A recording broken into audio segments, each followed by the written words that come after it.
everyone. I've started the recording.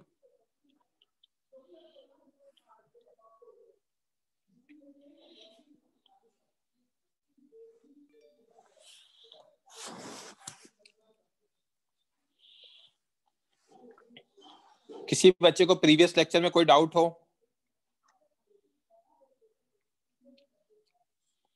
कुछ समझ नहीं आया हो? कोई पॉइंट? यहां तक मैंने पढ़ा दिया था. Okay, so I can not see any hands. तो आगे देखते हैं बच्चों, स्टार्ट करते हैं. Next heading is conservative forces. Okay, Nishim बोलो. सर आपने सर 2 क्वेश्चन में सर वो सेंटर ऑफ मास का एक कॉन्सेप्ट यूज किया था सर, तो वो क्वेश्चन अभी के लिए छोड़े तो चलेगा ना सर? मैंने वो क्वेश्चन तो अब पढ़ाऊंगा ना, नोट्स भेज दिए थे, डज नॉट मीन आपको सॉल्व करने थे वो. ओके यस हाँ, पढ़ाऊंगा आज. आकर्षित बोलो. No sir, same doubt. आप लोग सेम चक्की का आटा खाते हो, बता रहा हूं मैं आपको.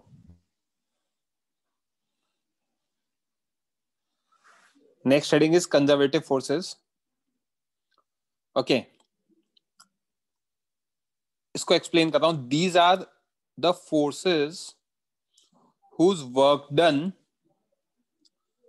Is independent of path followed by the body. इनका वर्क डन क्या है? इंडिपेंडेंट है path followed by the body. Their work done only depends on initial and final position.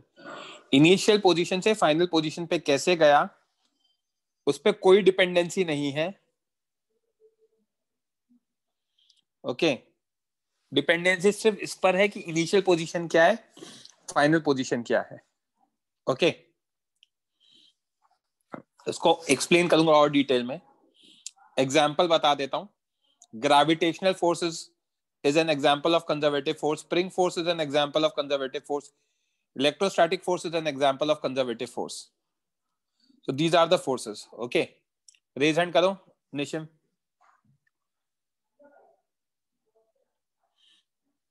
बोलो निशिम. सर मेरा डाउट ये था कि सर पहले आपने ना सर 2 क्वेश्चंस कराए थे सर. एक तो ये L/3 वाला और एक और क्वेश्चन था सर जिसमें आपने सेंटर ऑफ मास का कॉन्सेप्ट यूज किया.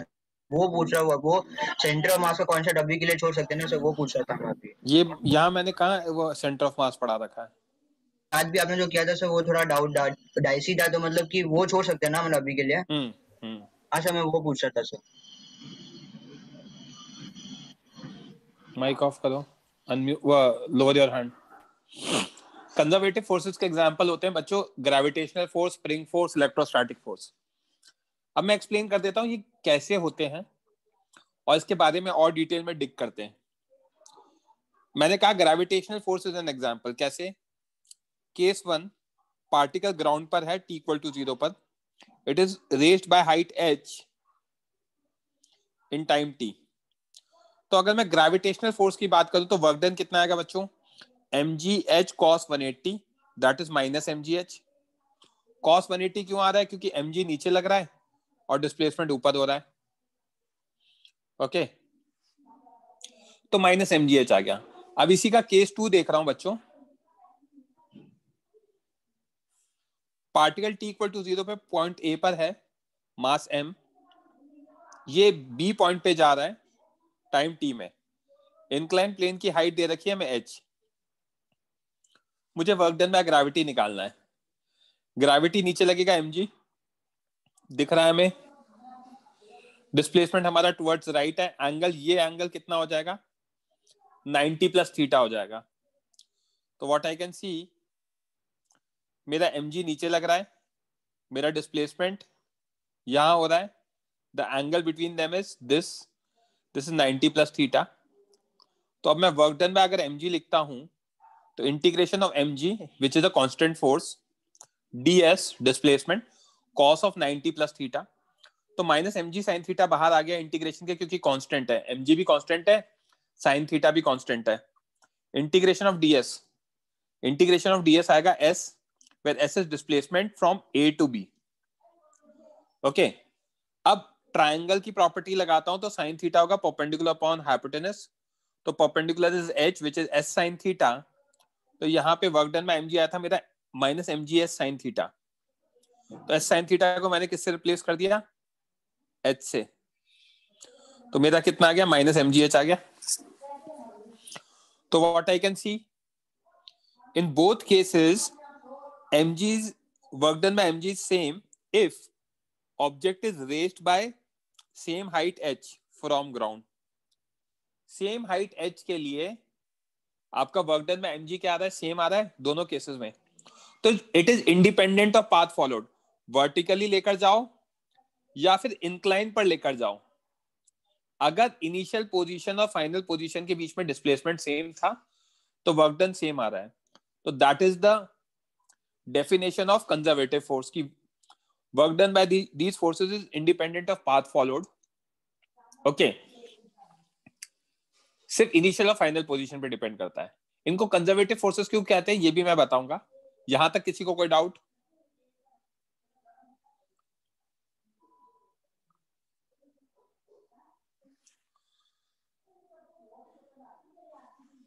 हाँ वैष्णवी बोलो बच्चे. Hello sir. Yes sir. Sir जो work done by spring force होता है वो पॉजिटिव कब होता है? अच्छा, वो पॉजिटिव कब होता है? हाँ, ये देख लो. फोर्स तो हमेशा माइनस नेगेटिव होता है ना. उससे क्या फर्क पड़ता है, ये है हाँ. या फिर ये है. अब इस क्वांटिटी को पॉजिटिव बनाना है. हाँ. तो इनिशियल उसको किसी एक्सटेंशन या इलोंगेशन पे कंसीडर कर लो और final position natural length consider कर लो, तो x फाइनल 0 हो जाएगा और x इनिशियल कुछ वैल्यू आएगी तो पॉजिटिव हो जाएगा. ओके. राइट. हाँ. नेक्स्ट एग्जांपल, स्प्रिंग फोर्स हमारा कंजर्वेटिव फोर्स क्यों है वो बता देता हूं, फिर कंजर्वेटिव फोर्स के बारे में और बताऊंगा. स्प्रिंग फोर्स माइनस हाफ के x final square minus X initial square, जिसको मैं हाफ के x initial square minus x final square लिख सकता हूं. इसमें मैं एक चीज देख पा रहा हूं क्लियरली, जो वर्क डन बाय स्प्रिंग है that depends on x final and x initial, that is position, and not on how the position is attend. Position कैसे अटेन किया उस पर डिपेंडेंट नहीं है, सिर्फ इनिशियल और फाइनल पोजीशन पे डिपेंडेंट है. तो that's the definition of conservative force की वो वहां पे वर्क डन सिर्फ इनिशियल फाइनल पोजीशन पे डिपेंड करना चाहिए, पाथ फॉलोड पे डिपेंड नहीं करना चाहिए. तो इसलिए ये दो फोर्सेस आपकी कंजर्वेटिव है. इलेक्ट्रोस्टैटिक फोर्स कंजर्वेटिव है, मैंने एग्जांपल दे दिया. एक चैप्टर है पूरा इलेक्ट्रोस्टैटिक्स, वहां पे फोर्स पढ़ेंगे तब मैं बताऊंगा कि कंजर्वेटिव क्यों है. नेक्स्ट पॉइंट आता है मुझे जो एक्सप्लेन करना है कि हम इनको कंजर्वेटिव फोर्सेस क्यों कहते हैं. तो अगर मैं देखूं पार्टिकल यहां से ऊपर गया फर्स्ट पार्ट, तो वर्क डन कितना आएगा, work done in first mg का माइनस mgh. जब ऊपर से नीचे आएगा सेकंड पार्ट, तो वर्क डन बाय mg कितना आएगा,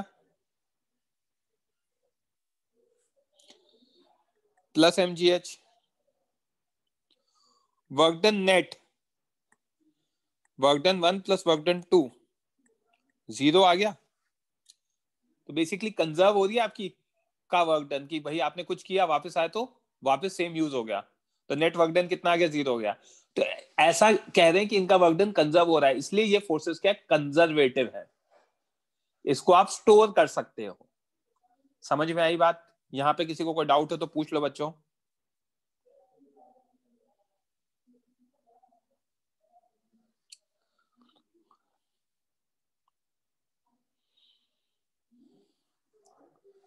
बोलो भाई ध्रुव. सर स्टोर कर सकते हैं मतलब? इसको एनर्जी के फॉर्म में स्टोर कर सकते हैं, वो मैं पढ़ाऊंगा, उसे पोटेंशियल एनर्जी कहते हैं. आपने देखा ऊपर गया वापस हाँ. नीचे आया तो सेम यूज हो गया, हाँ. तो नेट 0 हो गया, तो ऐसा समझ लिया ना, स्टोर हो गया उस तरीके से. इस वर्क डन को वैसे पोटेंशियल एनर्जी कहते हैं. बताओ सर नहीं समझा. छोड़ दो, अभी 10 मिनट के बाद समझ में आ जाएगा. आपको दिख रहा है नेट वर्क डन क्या आ रहा है, 0 आ रहा है. 0 आ रहा है. हाँ. तो है ना, इनिशियल फाइनल पोजीशन सेम है तो 0 आ गया. करेक्ट। तो हाँ आपने कुछ वर्क डन ही नहीं किया, इंडिपेंडेंट है, कोई भी पाथ फॉलो किया हो। समझ में आई बात? हाँ हाँ सर। दुबे जी बोलो। सर इलेक्ट्रोस्टैटिक फोर्स का आपने एग्जांपल दिया? नहीं दिया। हाँ ओके सर। Good morning. नहीं सो रहे हो सर। लेक्चर में? क्रिश बोलो। हाँ sir, spring force also electrostatic force है ना? Spring force? Spring force electrostatic क्यों है? इलेक्ट्रोस्टैटिक फोर्स तो अलग होता है, Q1 Q2 by R square, जो सर आपने लेकिन शायद एक्सेप्ट वेट के अलावा सारे फोर्स तो मतलब इलेक्ट्रोस्टैटिक होते हैं ना? इलेक्ट्रोस्टैटिक नहीं होते। वो उस चीज के बारे में मैं आपको मॉडर्न फिजिक्स में आइडिया दूंगा। उसमें अच्छा। आप जो पॉइंट कह रहे हो इलेक्ट्रोडायनामिक्स वाला पॉइंट है, अगर मैं अभी वो रेज करूंगा तो रैंडम डाउट्स क्रिएट हो जाएंगे। अच्छा electrostatic forces, force between two charges. अच्छा सर ओके। सर ये फर्स्ट पेज है, मैं जस्ट आया, सॉरी। ये ठीक है फर्स्ट पेज है, आप जस्ट आए तो अब रिकॉर्डिंग देखना। ठीक है ठीक है। दिवम कुछ बोलना है आपको? अच्छा आप जस्ट अभी आए, ठीक है।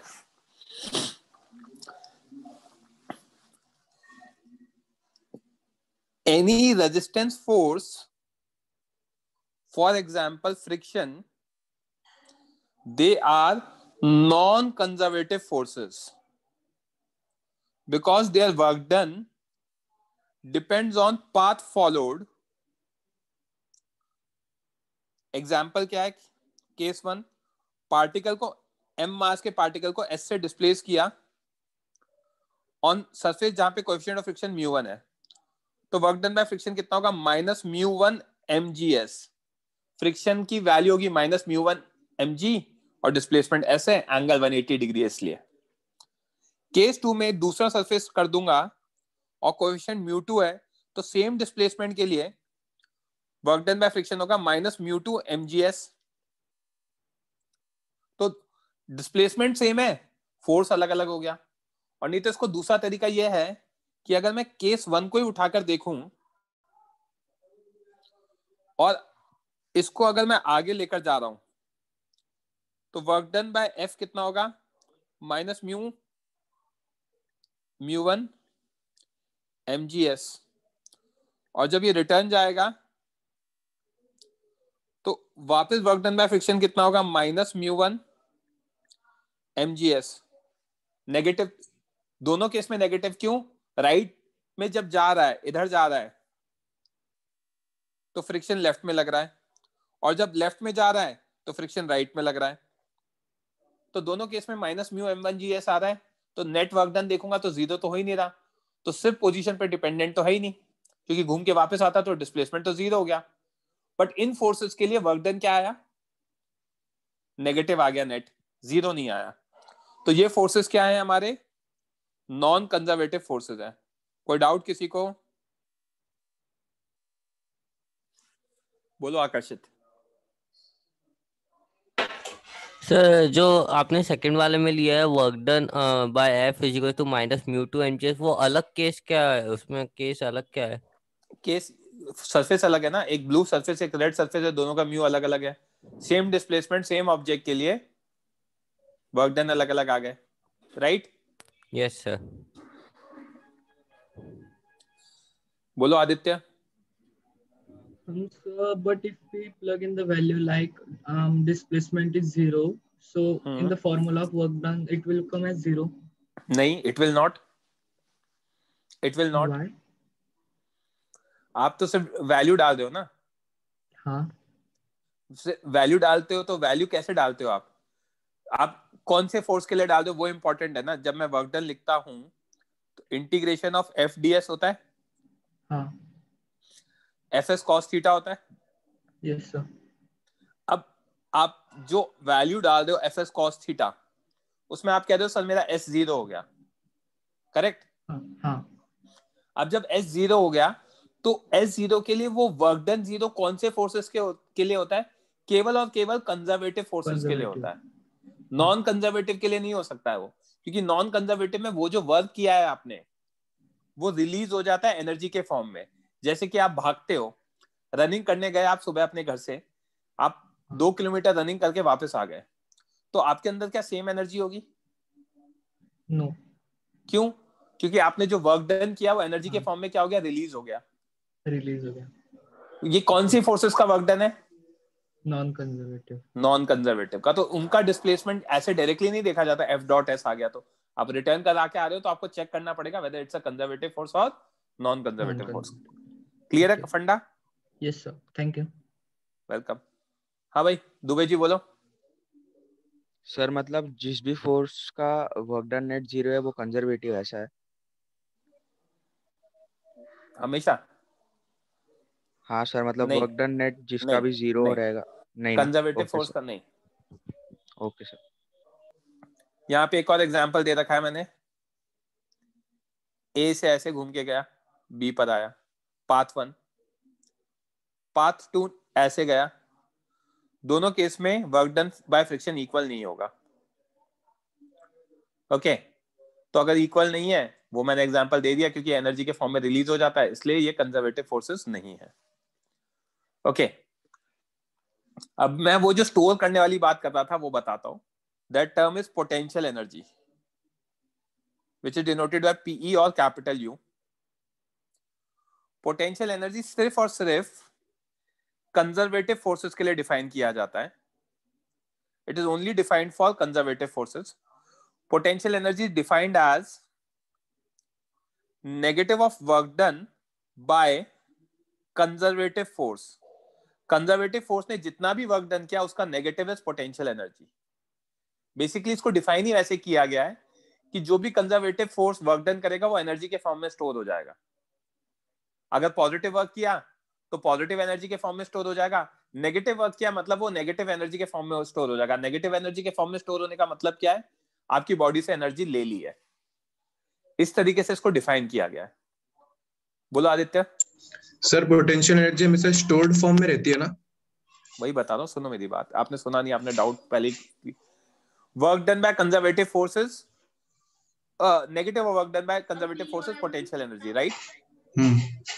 अब negative of work done by conservative force potential energy है। तो अगर कंजर्वेटिव फोर्स कोई वर्क डन कर रहा है, ठीक है, मान लो अगर वो नेगेटिव वर्क डन कर रहा है, ठीक है, तो पोटेंशियल एनर्जी क्या हो जाएगी आपकी? पॉजिटिव हो जाएगी। अगर पोटेंशियल एनर्जी पॉजिटिव हो गई मतलब वो आपकी बॉडी में क्या हो गया? स्टोर हो गया, जो भी आपने वर्क डन किया। और अगर आपका work done by conservative force positive है तो पोटेंशियल एनर्जी क्या हो जाएगी? नेगेटिव हो जाएगी। मतलब बेसिकली आपकी बॉडी में जो ऑलरेडी स्टोर्ड एनर्जी थी उसको यूज कर लिया है। इसको मैं और समझाऊंगा डिटेल में, अभी इतना ध्यान रखो। पॉइंट नंबर 2 ये कहता है negative of work done by conservative force is potential energy. समझा रहा हूं बच्चों, अभी आगे ध्यान देना। Potential energy is associated with position of object and negative of work done by conservative force in moving an object from A to B will be its potential energy of that force. इसका मतलब क्या है? Kinetic basically potential energy हम है ना position के साथ define करते हैं। ए से बी गया तो ए से बी का जो भी वर्क डन होगा उसके अकॉर्डिंग उसकी पोटेंशियल एनर्जी आएगी। ए से सी गया तो उसका जो भी वर्क डन होगा उसके अकॉर्डिंग उसकी पोटेंशियल एनर्जी आएगी। ठीक है। पॉइंट नंबर 2 मैं अगेन रिपीट कर रहा हूं, negative of work done by conservative force है। इस पॉइंट को मैं समझाऊंगा, इसको मैं यूज कर रहा हूं, देखते जाना। अनलाइक काइनेटिक एनर्जी, जैसे पोटेंशियल एनर्जी को जैसे हम काइनेटिक एनर्जी को डिफाइन कर सकते थे एक पॉइंट पर, कितनी हाफ mv स्क्वायर होती है?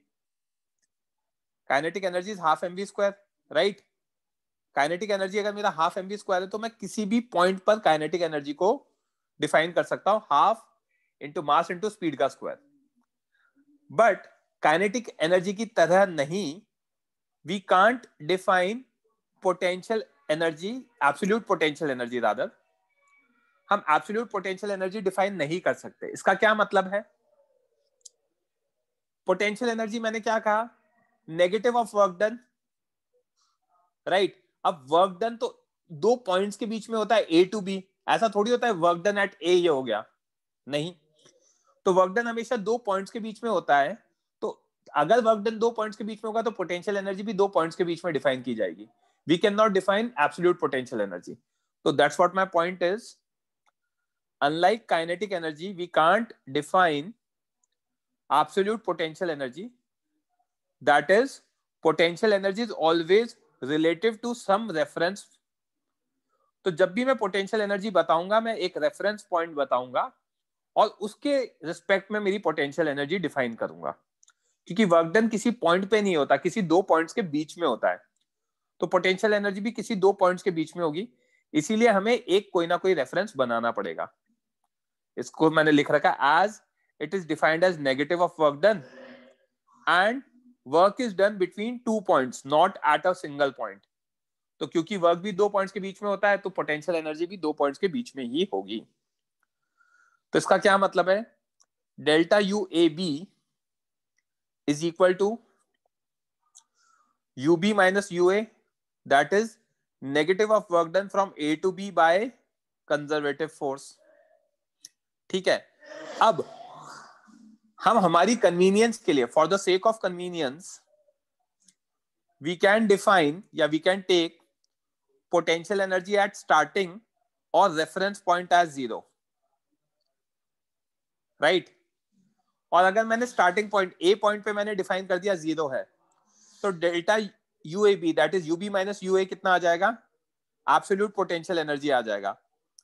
But back of the mind अगर कोई मुझसे पूछेगा कॉन्सेप्चुअल क्या है, तो कॉन्सेप्चुअल ये है बच्चों कि आप कभी भी एब्सोल्यूट पोटेंशियल एनर्जी डिफाइन नहीं कर सकते, आप सिर्फ और सिर्फ रिलेटिव पोटेंशियल एनर्जी डिफाइन कर सकते हो। रिलेटिव पोटेंशियल एनर्जी क्या होता है, दो पॉइंट्स के बीच की पोटेंशियल एनर्जी होता है। ऐसा क्यों, क्योंकि वर्क डन 2 पॉइंट्स के बीच में होता है। अब हम क्या करते हैं, हमारी समझदारी दिखाते हैं, हम रेफरेंस पॉइंट या जो हमारा स्टार्टिंग पॉइंट है उसकी पोटेंशियल एनर्जी 0 ले लेते हैं। तो अगर मैं 0 ले भी लूंगा तो सब्ट्रैक्शन जब करूंगा और सब्ट्रैक्ट 0 करूंगा तो कोई फर्क नहीं पड़ेगा। तो समझाने के लिए, हमारी कन्वीनियंस के लिए हम absolute potential energy at B define कर देंगे।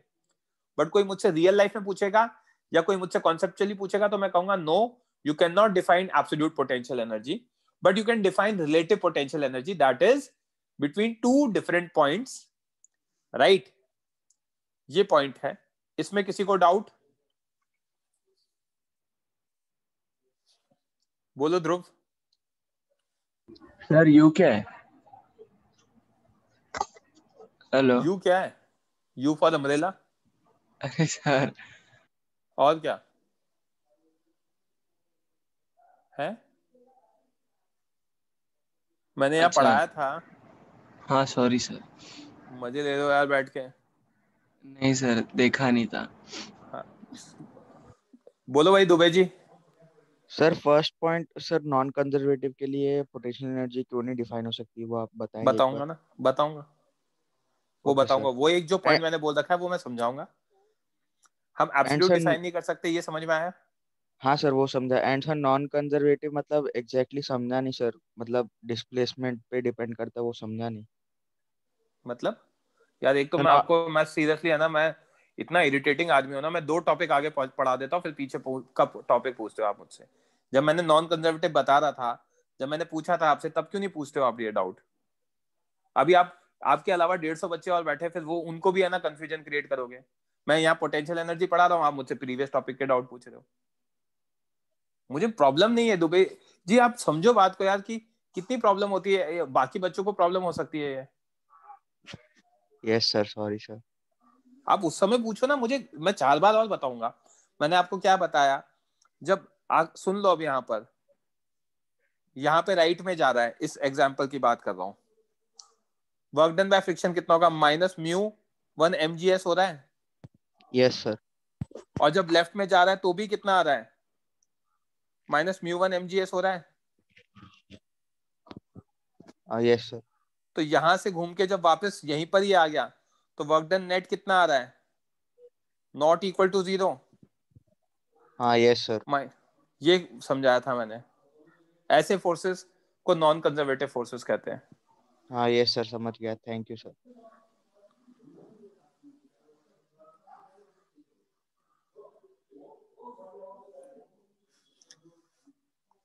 यहाँ पे मैंने क्या बोला बच्चों, एब्सोल्यूट पोटेंशियल एनर्जी डिफाइन नहीं कर सकते, ये क्लियर है सबको? क्योंकि वर्क डन 2 पॉइंट्स के बीच में होता है तो पोटेंशियल एनर्जी भी 2 पॉइंट्स के बीच में आएगी। बस हम क्या करेंगे, अगर डिफाइन कर लें तो वहां पे आपको बाय डिफॉल्ट ये ले लिया गया है कि रेफरेंस पॉइंट की 0 है। ओके, अब इधर एग्जांपल देखना। ध्रुव या यश दुबे प्लीज रेज हैंड करो।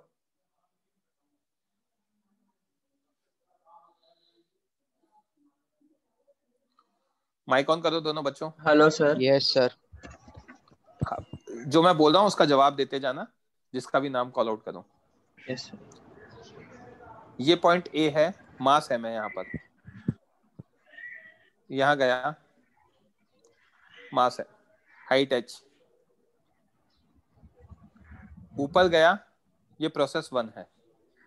Work done by mg in process 1 is what? Minus mgh। Minus mg। Yes right, तो u1 कितना आ जाएगा? प्लस mgh आ जाएगा। रेफरेंस लाइन ये हो गई मेरी। हाँ सर। ये मैंने रेफरेंस ले लिया ए को, ठीक है। तो हम ए टू मतलब ए टू बी जा रहे हैं तो प्लस mgh आ गया। तो बेसिकली हमने जो भी वर्क डन किया वो किसके फॉर्म में स्टोर हो गया? पोटेंशियल एनर्जी के फॉर्म में स्टोर हो गया। मैंने ये बोला क्योंकि आपने जैसे ही वर्क डन किया नेगेटिव तो आपकी एनर्जी इंक्रीज हो गई। सर नहीं Correct? समझा ये बात, आपने बोला वो नहीं समझा। माइनस mgh वर्क डन किया, हाँ पोटेंशियल एनर्जी को कैसे डिफाइन किया है? Sir, negative of conservative force वाला वर्क है ना। तो अभी कंजर्वेटिव फोर्स ने कितना वर्क किया? माइनस mgh, है ना। अब नेगेटिव ऑफ माइनस mgh किया तो पोटेंशियल एनर्जी कितना आ गया? Plus mgh। हाँ sir. So by definition plus mgh अगर एनर्जी होगी तो मेरे पास एनर्जी बढ़ गई। तो मतलब पोटेंशियल एनर्जी प्लस है इसलिए बढ़ गई ऐसा? हाँ ऑब्वियसली, एनर्जी पॉजिटिव आया तो बढ़ गई, राइट? हाँ सर। अगर आपको पॉजिटिव एनर्जी दूंगा तो आपके अंदर एनर्जी बढ़ेगा या कम होगा बॉडी के अंदर? तो बढ़ेगा। वो हुआ। हाँ समझ में आई बात? हाँ सर। अब ये नीचे आया B2 है तो वर्क डन इन प्रोसेस 2 कितना आया? mgh। U2 कितना आ गया? Minus mgh। Minus mgh। Second process के लिए रेफरेंस ये हो गया। आप रेफरेंस चेंज कर सकते हो, ठीक है ना। तभी मैं एब्सोल्यूट डिफाइन कर पा रहा हूं ना। तो अब यहाँ पे क्या दिख रहा है मुझे? जब मैं वर्ड ए से बी गया तो मेरे अंदर कुछ एनर्जी स्टोर हो गई और बी से वापस ए पर आया तो वो सेम एनर्जी यूज हो गई। हाँ सर। यस समझ में आई बात? Yes sir. तो ये होता है स्टोर करने का फंडा। अब ये स्टोर करने का फंडा सिर्फ कंजर्वेटिव फोर्सेस में क्यों आ रहा है, नॉन कंजर्वेटिव में क्यों नहीं आ रहा? क्योंकि नॉन कंजर्वेटिव यूज करता ना तो दोनों में नेगेटिव आ जाता वर्क डन। एग्जाम्पल फ्रिक्शन का दे देता हूं, राइट? Yes sir. अगर मैं एयर रेजिस्टेंस दे देता हूं, दुबे जी और ध्रुव सुनना बात को, ए से बी पर जा रहा हूं, हाइट h। यस।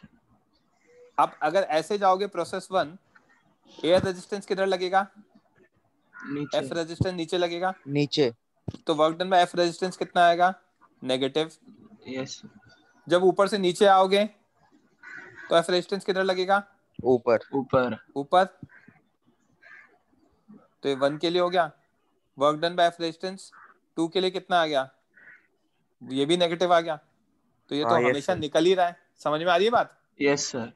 तो वो रीयूज तो ही नहीं रहा, इसलिए नॉन कंजर्वेटिव फोर्सेस के लिए डिफाइन नहीं करते। समझ में आई बात? यस सर, समझा। Yes sir. अभी किसी बच्चे को कोई डाउट है?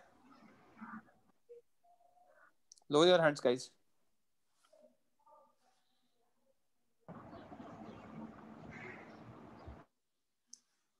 ओके, तो आगे बढ़ जाते हैं। मैंने वो पॉइंट समझा दिए। तो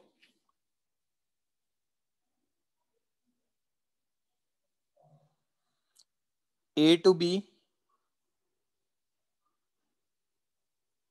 मैं ऊपर जा रहा हूं, potential energy at B, by default world में हमने रेफरेंस पॉइंट ले रखा है इन्फिनिटी, अगर कुछ नहीं बता रखा तो रेफरेंस पॉइंट इज इन्फिनिटी, तो potential energy at B will be equal to what, potential energy at B minus potential energy at infinity, और इन्फिनिटी पे हमेशा जीरो लिया जाता है। सेम वे में ए पर potential energy at A with respect to some point at infinity, potential energy at A minus potential energy at infinity. ऐसा क्यों कर रहा हूं, क्योंकि इन्फिनिटी पे बाय डिफॉल्ट जीरो लिया गया है। अब मुझे potential energy at B with respect to A चाहिए, बेसिकली आप ए टू बी जा रहे हो, तो ऊपर वाले एक्सप्रेशंस को यूज करूंगा, तो U B minus U infinity minus U B minus U infinity लिख सकता हूं, तो ये आ जाएगा U B minus U infinity minus U A plus U infinity, तो डेल्टा यू ए बी कितना आएगा, यू बी माइनस यू आएगा, that is the difference.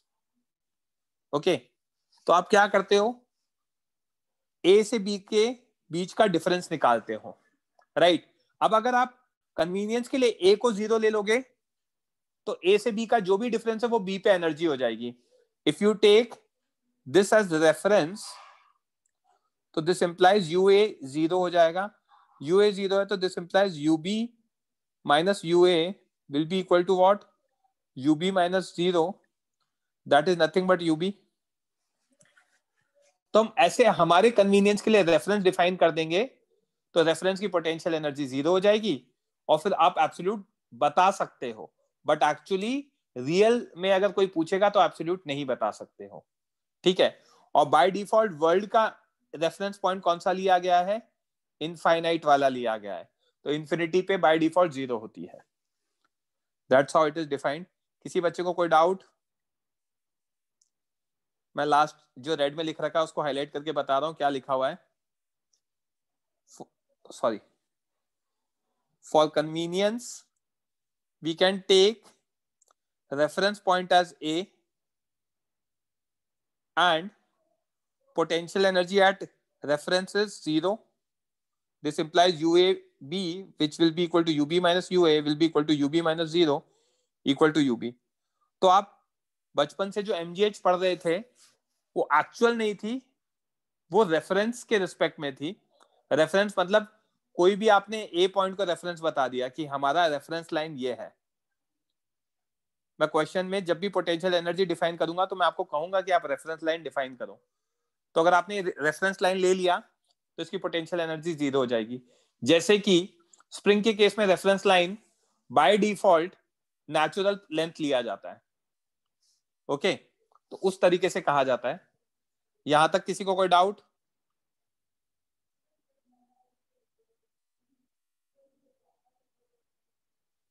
Faiz समझ में आ गया आपको? जस्ट रिप्लाई यस और नो।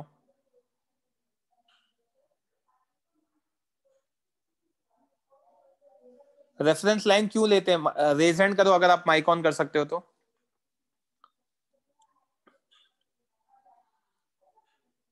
माइक ऑन नहीं कर सकते हो बच्चे।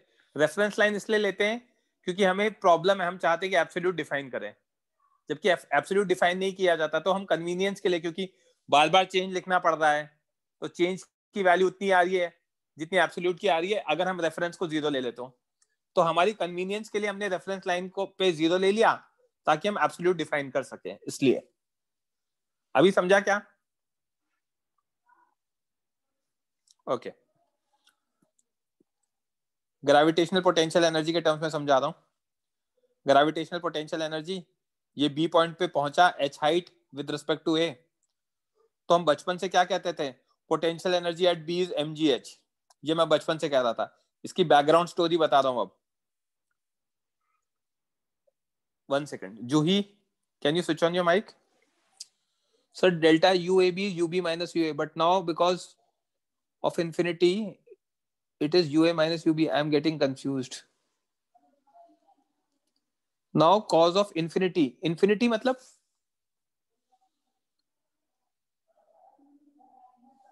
यहाँ पे कैसे कंफ्यूजन हो रहा है, मतलब मुझे नहीं समझा। मैंने UAB को कैसे डिफाइन किया,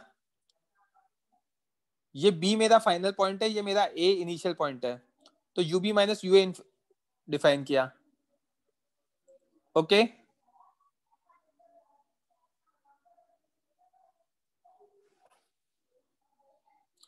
Because of infinity, UA is UA minus U infinity, correct?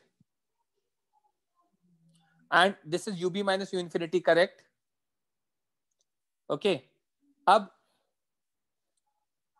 UA to B, इसको मैं UAB लिख रहा हूं,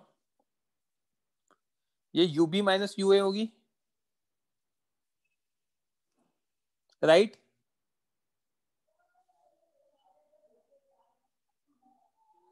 अब UB माइनस UA होगी, तो इसको मैं UB infinity minus UA minus U infinity लिख सकता हूं। तो जब सब्ट्रैक्ट करूंगा तो ये कैंसिल हो जाएंगे, तो ये UB माइनस UA ही तो आ रहा है, समझा? जस्ट रिप्लाई यस और नो।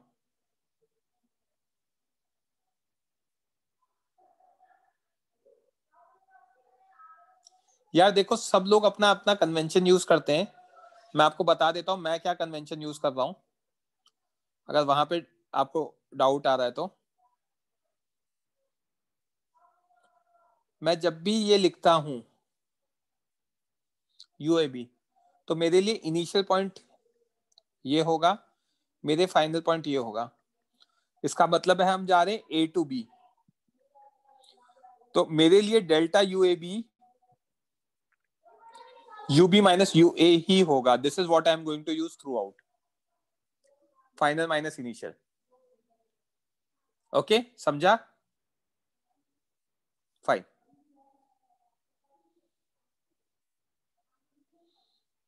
मेरे कन्वेंशन के अकॉर्डिंग मैं यही यूज करने वाला हूं। Please lower your hand.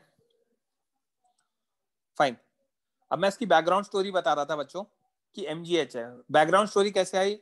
Delta UAB A to B जा रहे हैं is by definition negative of work done by mg from A to B. A to B force of gravitation is mg, displacement is h, cos of 180 degree. cos of 180 degree क्यों? क्योंकि mg लग रहा है नीचे और displacement हो रहा है ऊपर। ओके, तो यहां पे मुझे एक चीज दिख रही है कि UAB जो होगा मेरा डेल्टा UAB वो प्लस MGH आ जाएगा, that is UB minus UA।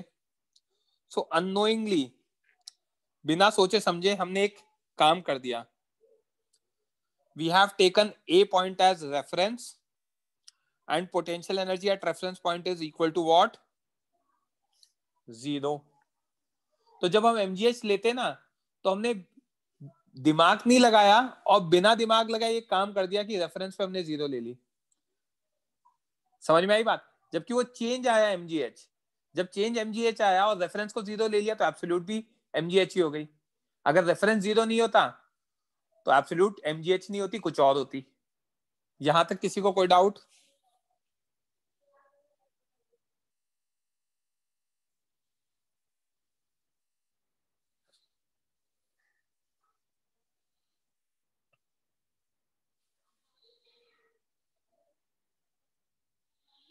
Okay, यहां तक क्लियर है बच्चों?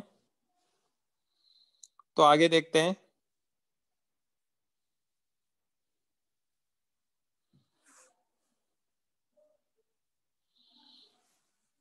वही चीज जो मैंने लिखा, by taking reference point as A, UA 0 हो गया तो UB minus UA will be equal to UB only.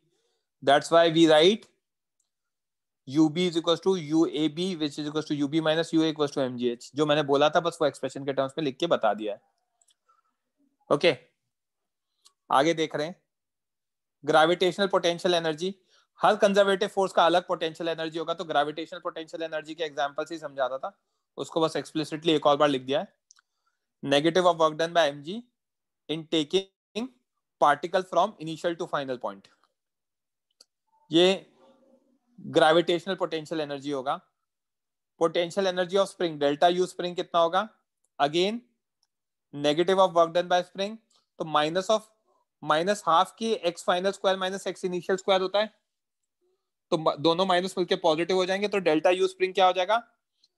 Half के x final square minus X initial square, तो इनिशियल टू फाइनल के अकॉर्डिंग आ जाएगा। आई थिंक ये समझ में आ गया होगा सबको। Point number 8, potential energy is also scalar quantity and its SI unit is also joule. Work done से डिफाइन हुआ है तो स्केलर ही होगा, उसकी SI यूनिट भी जूल ही होगी. अब यहां तक क्लियर है. तो I am talking about next term, that is mechanical energy. Mechanical energy is defined as sum of kinetic plus potential energy.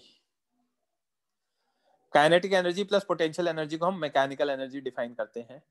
And this conservation of mechanical energy, conservation of mechanical energy का statement क्या है, फिर उसको prove कर दूंगा. It states that in absence of non conservative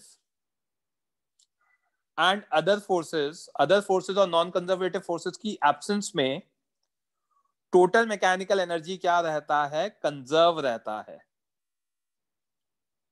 total mechanical energy is conserve in absence of non conservative and other forces. ऐसा क्यों, इसको मैं प्रूव करूंगा.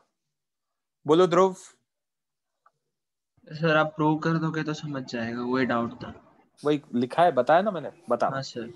ऐसा क्यों हो रहा है, प्रूफ देख लेते बच्चों. We know net work done is external force का वर्क डन, इंटरनल फोर्स का work done, that is equal to delta K. This is my work energy theorem, ये मैं ऑलरेडी प्रूव कर चुका हूं. ओके ध्रुव, रेज हैंड करो.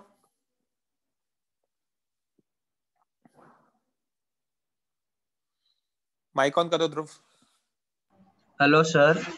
हाँ, अब सुनो. External forces plus internal forces को ही मैंने बताया था. These two forces include all forces, that is conservative forces plus non conservative forces plus other forces. Sir कब बताया? मैंने जब वर्क एनर्जी थ्योरम बताया था तब मैंने लिखा था कि कंजर्वेटिव, नॉन कंजर्वेटिव एंड हाँ अदर सर, हाँ याद आया. ही हमारे इंटरनल और एक्सटर्नल फोर्सेस के अंदर होते हैं. तो सारे फोर्सेस दो ही चीजें होते हैं ना, सिस्टम का पार्ट होगा या सिस्टम के बाहर होगा. सिस्टम के बाहर होगा तो एक्सटर्नल होगा, सिस्टम का पार्ट होगा तो इंटरनल होगा. तो जब इंटरनल और एक्सटर्नल मिला लिया मतलब सारे फोर्सेस इंक्लूड हो गए. सारे इंक्लूड हो गए मतलब जो भी हो सकता है, कंजर्वेटिव हो सकता है, नॉन कंजर्वेटिव हो सकता है या अदर हो सकता है. ठीक है.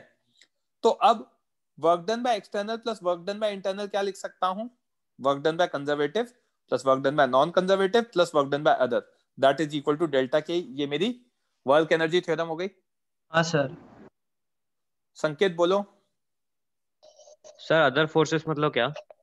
नॉर्मल रिएक्शन हो गया, टेंशन हो गया, ऐसा कुछ. मतलब बेसिकली उनका वर्क डन जीरो होना चाहिए. तो नॉर्मल रिएक्शन हो गया, या मैंने क्या किया कि एक है ना फोर्स F लगा दिया अलग से, ठीक है, तो वो फोर्स अदर फोर्स में आएगा. ठीक है. Yes sir, yes sir.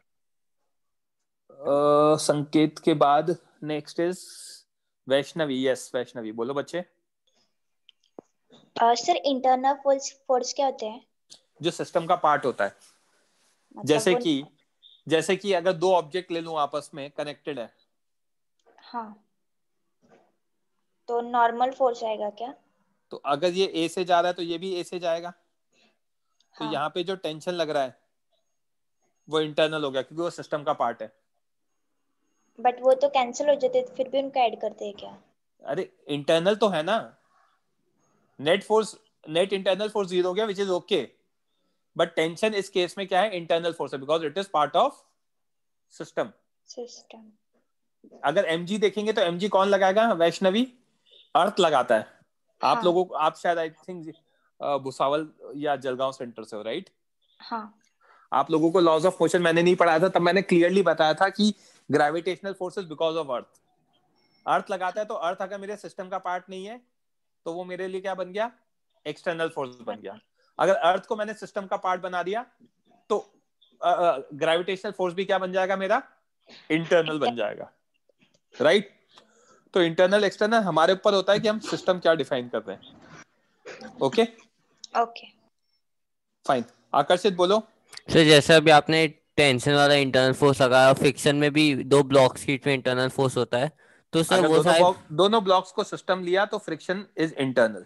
हाँ, तो सर उनके, तो सर यानी कि इन केसेस में इंटरनल फोर्स हमेशा जीरो हो रहा है, मतलब वो नेट अपने आप को काटे तो फिर हमेशा कंजर्वेटिव होते हैं। ऑब्वियसली ये किसने का कंजर्वेटिव दो दूंगा मैं आपको। मैंने कब पढ़ा है कि है ना इंटरनल फोर्सेस कंजर्वेटिव होते हैं। सर क्योंकि वो मैंने नेट तो पढ़ाया उनका था। 0 हो गया ना। नेट क्या 0 हो गया? तो मतलब टेंशन दोनों साइड से लगा है तो फिर उन लोग का नेट तो टेंशन 0 हो गया ना, मतलब नेट फोर्स 0 हो गया पूरा ना। सिस्टम। नेट हाँ फोर्स 0 हो गया ना सिस्टम पे। हाँ नेट वर्क डन 0 नहीं हुआ ना। ओके फ्रिक्शन में हाँ, नेट वर्क डन कहाँ आ रहा है? पीछे भी और आगे भी। है ना, समझ में आ रही बात। और यस सर। इंटरनल वो फोर्सेस कब मैंने डिफाइन किया कि है ना जो फोर्सेस 0 हो जाते हैं वो नॉन कंजर्वेटिव है या कंजर्वेटिव है। मैंने कहा जिन फोर्सेस का वर्क डन वापस रिटर्न करके आ जाए, वो 0 हो जाए या पाथ पे डिपेंड ना करे, वो है कंजर्वेटिव। Okay okay sir. हाँ शुभम बोलो। Hello sir. हाँ सर बोलो। सर मैं पूछ रहा था कि आप एक मल्टीपल ब्लॉक्स वाला डायग्राम बना के आप उसमें ये सब कंजर्वेटिव, नॉन कंजर्वेटिव और अदर फोर्सेस बता सकते हो क्या एक बार प्लीज? यार देखो, ये मैं बॉक्स बना देता हूं, ठीक है, बट उसमें आपको अचीव कुछ नहीं होगा। इधर देखते जाओ। माइक ऑन रखो। माइक ऑफ कर लिया। और ये मेरा ग्राउंड है।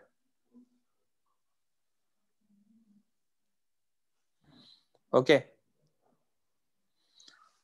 अब यहां पे जो फ्रिक्शन है, यहां जो फ्रिक्शन है, ये नॉन कंजर्वेटिव है। नॉर्मल रिएक्शन जो लग रहा होगा इस पे, वो अदर फोर्सेस है। mg जो लग रहा होगा वो हमारा कंजर्वेटिव है। शुभम समझ में आया क्या? यस सर,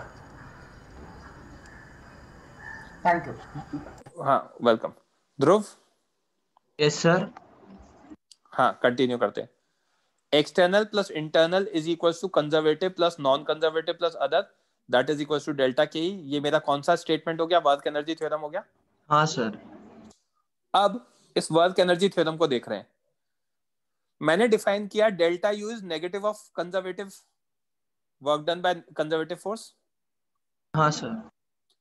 तो वर्क डन बाय कंजर्वेटिव क्या होगा? माइनस ऑफ डेल्टा यू हो जाएगा। और माइनस ऑफ डेल्टा हाँ यू को इसकी जगह डाल देता हूं, जहां पे वर्क डन बाय कंजर्वेटिव लिखा है उसकी जगह डालूंगा। तो minus delta U plus work done by non conservative plus work done by other is equal to delta K. Correct? Yes sir.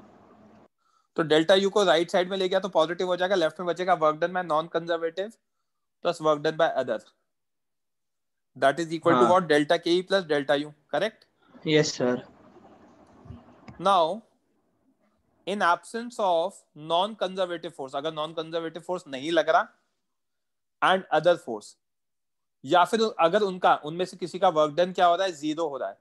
हाँ और if there work done is equal to 0, तो work done by non conservative plus work done by other 0 हो जाएगा। वो 0 हो हाँ गया तो sir. Delta K plus delta U क्या हो जाएगा? 0 हो जाएगा। तो K final minus K initial is equal to plus U final minus U initial equal to 0 हो जाएगा। Yes sir. तो K final plus U final is equal to K initial plus U initial हो गया। तो this is हाँ conservation of mechanical energy की delta K plus delta U 0 होता है, या फिर K final plus U final is K initial plus U initial. कब होता है? In sir absence of conservation non conservative and other forces. इसे कहते हैं conservation of yes sir mechanical energy. Mechanical energy. आई बात समझ में? हाँ सर। क्लियर है बच्चों? किसी को कोई doubt? Okay lower your hand. तो बच्चों मेरे पास 3 मेथड है करने के। बुक्स में 3 लिखे रहते हैं, मैं उनको 2 ही कहता हूं। कौन कौन से मेथड है? एक लॉज ऑफ मोशन का मेथड है, जहां पे अगर एक्सेलरेशन कांस्टेंट होता है तो इक्वेशंस ऑफ मोशन लगा के आप v और s निकाल सकते हो, और वेरिएबल होता है तो आप dv by dt, v dv by ds, ds by dt लगा के निकाल सकते हो चीजें। वो एक मेथड हो गया। It's going to be a lengthier method for sure. In some cases it might be simpler, but major cases में वो लेंथी होगा, जो भी अच्छे क्वेश्चंस होंगे। एक मेथड वो है। दूसरा मेथड है मेरा वर्क एनर्जी थ्योरम, और वर्क एनर्जी थ्योरम का ही एक्सटेंशन है आपका कंजर्वेशन ऑफ एनर्जी। क्योंकि वर्क एनर्जी थ्योरम हम देख रहे हैं स्टेटमेंट ये है, एक्सटर्नल प्लस इंटरनल या फिर conservative plus non conservative plus other is delta के। तो इसमें नॉन कंजर्वेटिव अदर को 0 कर दोगे तो delta K plus delta U 0 हो जाएगा। तो दोनों एक ही चीज है, बट बुक्स में लिखा रहता है अलग अलग है, तो ठीक है मैंने पढ़ा दिया आपको। This is conservation of mechanical energy. अब आप किसी भी क्वेश्चन को किसी भी मेथड से सॉल्व कर सकते हो, बट आज के लेक्चर में क्योंकि मैंने एनर्जी पढ़ाया है, तो I want you to get familiar with that process. आप सारे क्वेश्चंस को एनर्जी कंजर्वेशन से सॉल्व करना है, ठीक है? मुझे आंसर्स कंजर्वेशन ऑफ एनर्जी से चाहिए। करो सॉल्व बच्चों।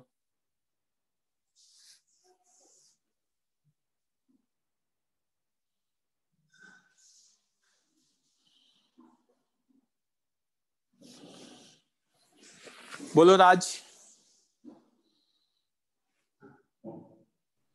सर मुझे पिछले पार्ट में वो स्प्रिंग फोर्स केस में थोड़ा डाउट है, पूछूं क्या? बोलो। सर वो स्प्रिंग फोर्स पाथ लेंथ पे डिपेंड करना चाहिए ना, डिस्प्लेसमेंट पे नहीं डिपेंड करना चाहिए ना? मतलब उसका डेरिवेशन तो मुझे समझ में आ गया, बट जो फोर्स होगा वो हर बार टेंजेंशियली होगा ना डिस्प्लेसमेंट से। देखो स्प्रिंग फोर्स है, स्प्रिंग फोर्स के एक्स होता है। Yes sir. एक्स क्या होता है? डिस्प्ले एलोंगेशन या कंप्रेशन। यस तो हमेशा अपोजिट होता है। यस एलोंगेट किया तो पीछे की तरफ लगेगा, कंप्रेस किया तो आगे की तरफ लगेगा। समझ में आई बात? Yes sir. अब इसको जब मैं इसका वर्क डन निकालता हूं दो पॉइंट्स के बीच में इंटीग्रेट करके, तो हाफ के एक्स स्क्वायर आएगा। सर आप ऐसा समझा सकते हैं कि अगर स्ट्रेट पाथ पे गया और एक कर्व या ऐसे टेढ़े मेढ़े पाथ पर गया, तो फिर दोनों में work done due to spring same कैसे आ रहा है? बच्चे टेढ़े मेढ़े पार्ट में स्प्रिंग की बात ही क्या होगी? इधर देखना, ये है स्प्रिंग है, यस सर। राइट? अब आप इसको इलोंगेट करोगे, यस सर। कुछ वर्क डन आएगा, करेक्ट? Yes sir. इसके और इसके बीच में यस टेढ़े मेढ़े पाथ का क्या मतलब है? स्प्रिंग लगाओगे आप, स्प्रिंग को क्या ऐसे घुमाओगे? मतलब उसके है? ब्लॉक को वैसा ऐसे तो नहीं होता ना। तो घुमा के बेसिकली लेके गए किसी सुनो बात पॉइंट को, पे। इसमें हमेशा क्या होता है यार, सही एक सेकंड यहाँ लिखना नहीं चाहिए था। इसमें हमेशा क्या होता है, स्प्रिंग को आपने इलोंगेट किया या कंप्रेस किया, आपको फॉर्मूले में जब हमने डिराइव किया था तो किस पे डिपेंड कर रहा था? डिस्प्लेसमेंट पे नहीं, एक्स फाइनल एक्स इनिशियल पे। फाइनल पोजीशन और इनिशियल पोजीशन। तो बीच में वो टेढ़े मेढ़े पाथ पे जा रहा हो या कुछ भी जा रहा हो, फाइनली कहां पहुंचा वो देखेंगे, और उसका यस सर। कितना एलोंगेशन हुआ नेचुरल लेंथ के रिस्पेक्ट में वो देखेंगे। Yes sir. तो पाथ फॉलोड पे डिपेंड करेगा। सर ये तो मुझे समझ में आ रहा है सर, बट अगर बहुत ऐसे टेढ़े मेढ़े बहुत ऐसे लंबे चौड़े पाथ से लेके गए तो ये ज्यादा ऐसे वक्त लेके लगता गया, था। हाँ सर। है ना? यहाँ पे ये स्प्रिंग लगा दी, ये ऑब्जेक्ट है। अब ये ऑब्जेक्ट है ना, यहां से यहाँ गया, यहाँ गया, यहाँ गया, ऐसे जा रहा है, करेक्ट? तो आपको क्या देखना है कि बीच में क्या हुआ है? आपको ये देखना है नेचुरल लेंथ क्या थी, उसके रिस्पेक्ट में कितना एलोंगेट हुआ है, कितना एलोंगेट हुआ। वही देखना है ना। तो बीच में क्या हुआ उससे तो कोई लेना देना नहीं है। तो स्प्रिंग फोर्स क्या हो गया? वो चीज तो स्प्रिंग फोर्स क्या हो गया आपका? कंजर्वेटिव फोर्स हो गया, ये कहना चाह रहा हूं मैं। Yes right? यस। उस चीज को आप डायरेक्टली फॉर्मूले से भी देख सकते हो ना, हाफ के x initial square minus half के फाइनल स्क्वायर, ये आपका वर्क डन बाय स्प्रिंग है। इसमें सिर्फ एक्स इनिशियल एक्स फाइनल पे डिपेंडेंट है, बीच में कुछ क्या हो रहा है उससे कोई लेना देना ही नहीं है, राइट? यस सर, फॉर्मूला से तो वही है। हाँ ठीक है, लोअर योर हैंड, समझ में आ गया? तो आंसर आया है भावेश, आपका आंसर सही है। आकर्षित गलत है आंसर आपका। दित्ती सही है आंसर।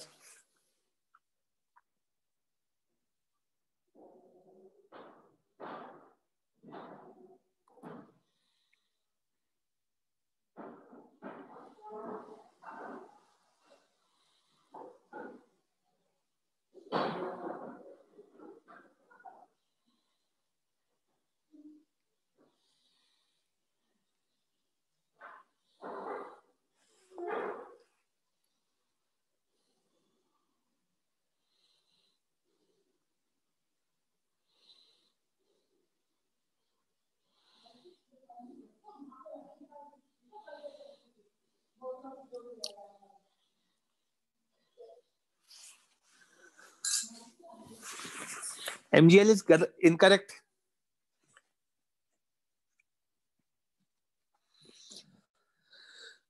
ये जो रॉड आपने कंसिडर कर रखी है राइट साइड में खड़ी हुई है लेंथ L की, इसकी कितनी ग्रेविटेशनल पोटेंशियल एनर्जी होगी? क्वेश्चन में दे रखा है हॉरिजॉन्टल सरफेस को आप रेफरेंस ले सकते हो।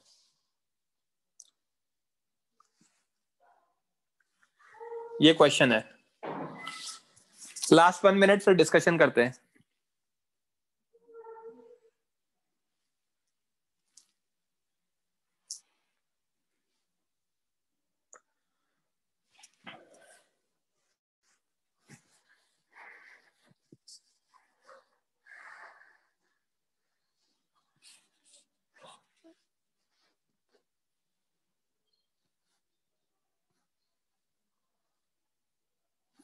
भावेश करेंगे अपन डिस्कस, आप रेज हैंड करना तब करेंगे अपन। तो रेफरेंस लाइन इज सरफेस।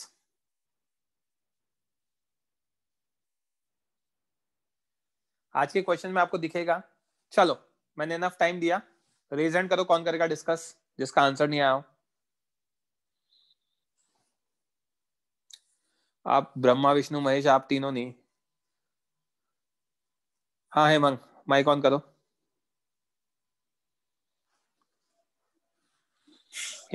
हाँ सर। देखो ये हमारी रॉड है जिसका मास m, लेंथ l दे रखा है। इस पे मैंने क्या किया, an element of length dx is considered at a height x from ground. ये dx है जिसकी हाइट x, ये ग्राउंड है। Ground is our reference line, question में दे रखा है। And we know potential energy at reference line is 0। ठीक है। अब पोटेंशियल एनर्जी एट b जो हमने वो लिया है, that is UAB, A to B, that is UB minus UA, and UA की वैल्यू 0 है रेफरेंस लाइन की वजह से। क्या मैं इसको लिख सकता हूं negative of work done by mg A to B? Yes और नो? हाँ sir, negative work done bye, हाँ सर, इंटीग्रेशन है ना? Yes sir. अब L length has mass m, तो मास ऑफ यूनिट लेंथ कितना होगा? m by L, which is what? Constant for the uniform rod. Yes sir. तो mass of dx length कितना होगा? 1 यूनिट लेंथ का m by L है, तो dx length का m by L into dx। तो वर्क डन में mg कितना होगा? मास कितना है अब जो हमने एलिमेंट कंसिडर किया? m dx by L into what? g into x into displacement कितना करा है उसका? x। A to B करा रहे हैं ना, तो डिस्प्लेसमेंट x हो गया cos ऑफ 180 डिग्री, क्योंकि थीटा 180 डिग्री है। थीटा 180 क्यों है? क्योंकि mg नीचे लग रहा है और डिस्प्लेसमेंट ऊपर लगा है, ऊपर हो रहा है। आई बात समझ में? हाँ सर। यहां तक क्लियर है? तो हमारा वर्क डन में mg कितना आया? माइनस mg बाय L जो कांस्टेंट है बाहर, इंटीग्रेशन ऑफ x dx। तो वर्क डन बाय mg क्या होता है? Minus mg by L x dx का इंटीग्रेशन कितना आएगा हेमंग? x²/2 0 to L, तो माइनस mgl/2 आ जाएगा, राइट? वो मैंने dm कंसीडर कर लिया, इसकी वजह से मुझे लास्ट में इंटीग्रेट करने कुछ रिलेशन नहीं मिला। ये समझ में आया? हाँ सर, ये समझ में आया सर। तो UB कितना आएगा? Delta UAB that is UB minus UA that is equal to minus of work done by mg, तो minus of minus mgl/2 that is equal to what? mgl/2 आ गया। यहां तक कोई डाउट किसी बच्चे को? हाँ सर। हाँ दुबे जी बोलो, जिस भी बच्चे को डाउट है रेज हैंड कर देना। सर वो dx कंसीडर करके क्यों किया सर, वो मुझे समझा नहीं। dx कंसीडर करके क्यों किया? ये रॉड इनफाइनाइट एलिमेंट से बना हुआ है। Yes sir. तो एक एलिमेंट कंसीडर करूंगा, उसकी पोटेंशियल एनर्जी निकालूंगा और फिर सबकी निकाल दूंगा ऐड करके, तो टोटल आ जाएगी। Yes sir. राइट। अब सबकी निकाल दूंगा और ऐड कर दूंगा तो टोटल आ जाएगी। तो dx की निकालिए, dx की कितनी होगी? dx निकालने में कितना वर्क डन हुआ? तो वर्क डन कितना हुआ? Mass of dx mg into displacement of dx that is x cos of 180।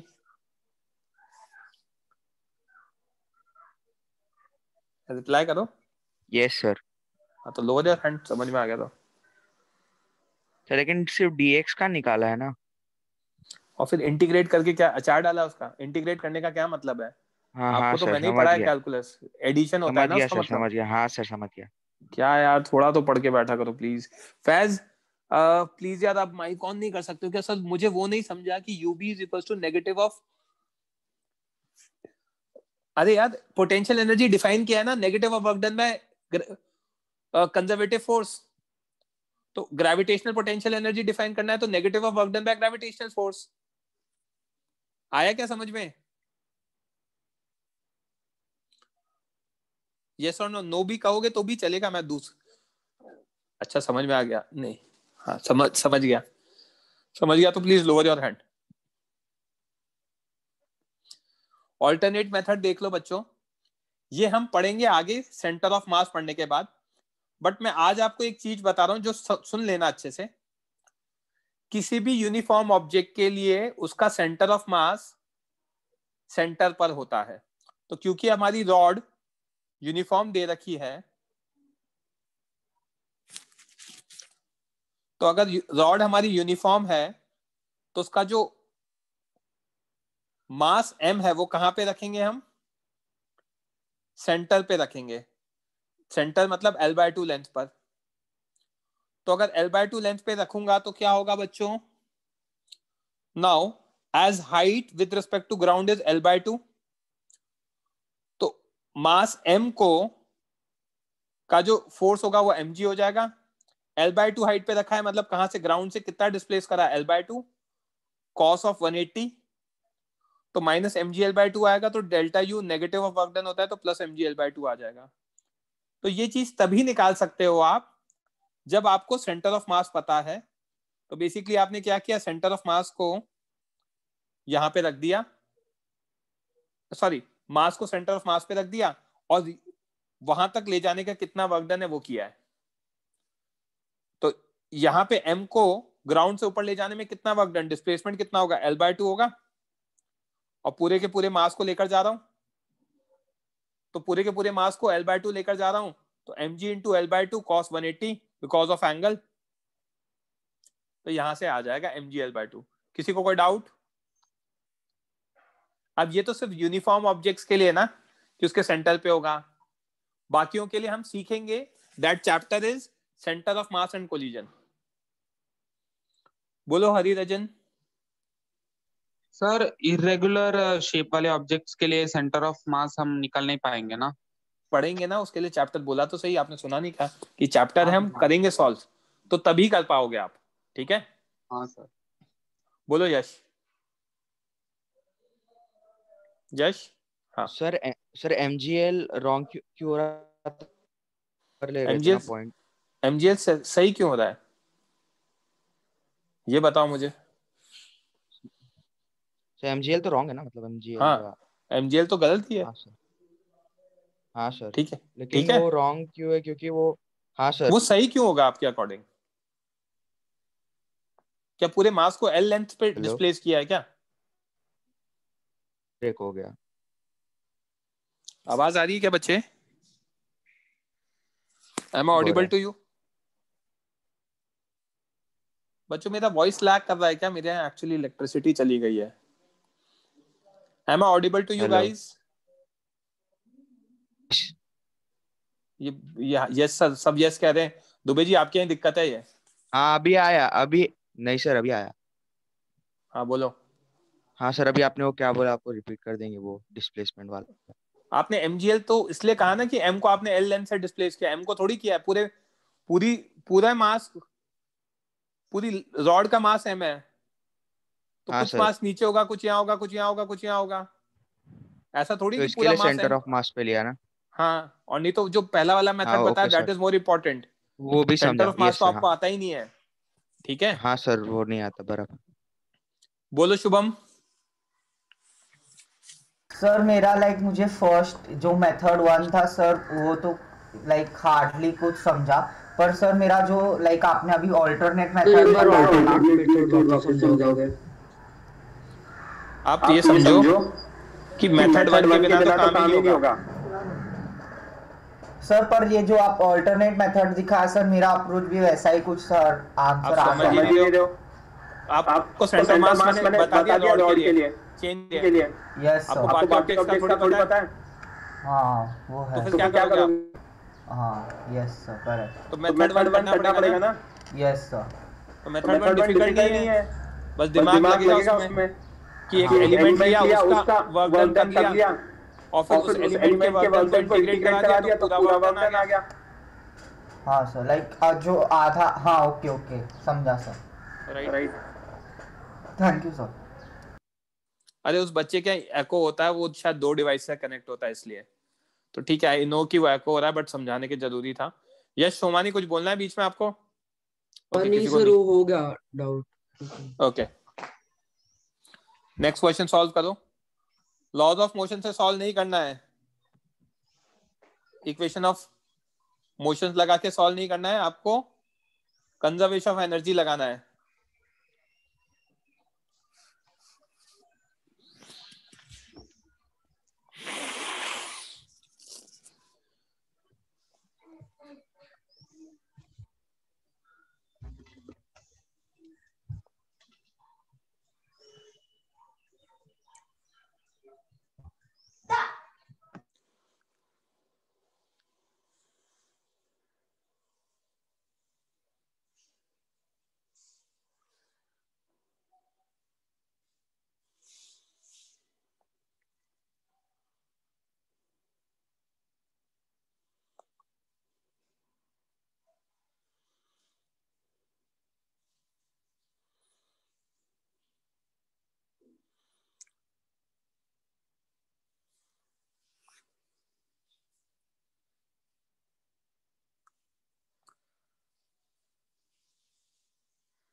Answer 10 तो नहीं आ रहा है, 5 इज आई गेस सही है।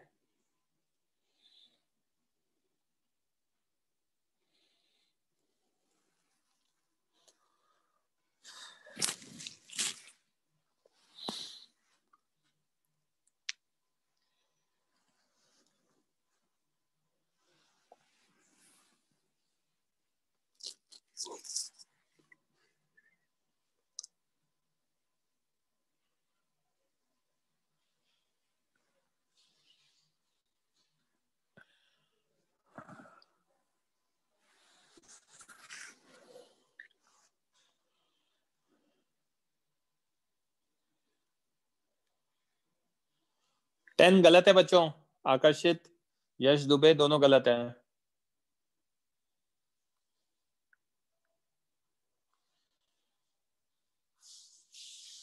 यश सोमानी गलत है 10, वैष्णवी रूट 10 भी गलत है। Last 1 minute. यस, केवल 5 is correct answer.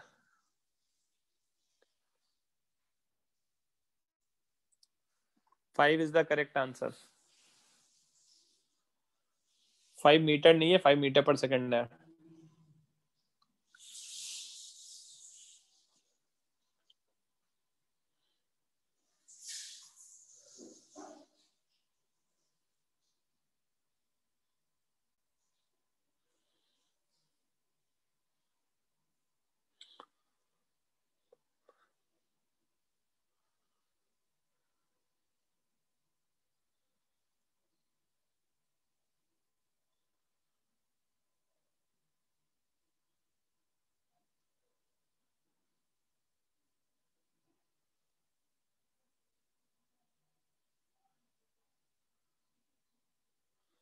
Okay, raise hand का तो कौन करेगा डिस्कस, जिसका आंसर नहीं आया है?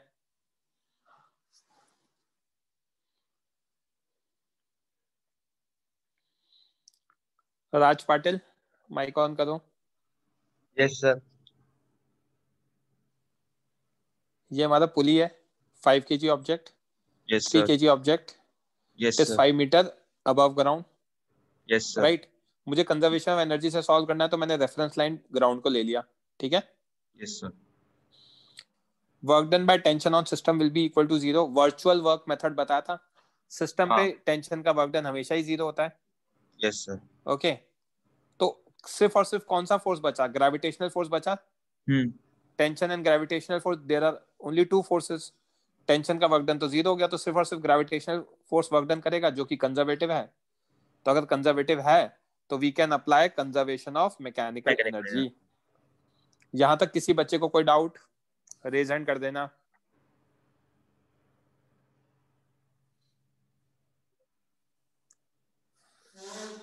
ओके, यहां तक क्लियर है बच्चों? यस। तो हम क्या देख सकते हैं? Kinetic energy initial system plus potential initial system, kinetic final system plus potential final system. Yes sir. Right. Yeah. Kinetic initial system दोनों का 0 होगा, क्योंकि release from rest. Yes. Potential initial system 5g into 5 होगा। Yes sir. 5g into 5 क्यों होगा? क्योंकि 5 kilogram वाला ऊपर है, 5 मीटर। एक सेकंड होल्ड करना बच्चे, एक इंपॉर्टेंट कॉल आ रहा है।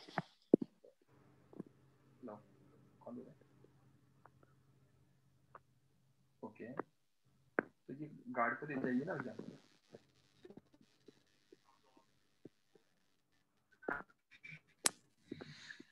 एक मिनट, वो आप क्या है, 2 पार्सल है। ओके,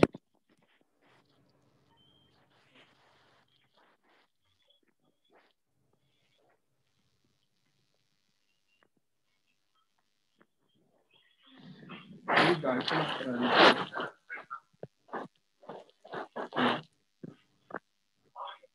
गार्ड से बात करा दो एक बार, मतलब आपको ओटीपी दे देगा।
Yes sir.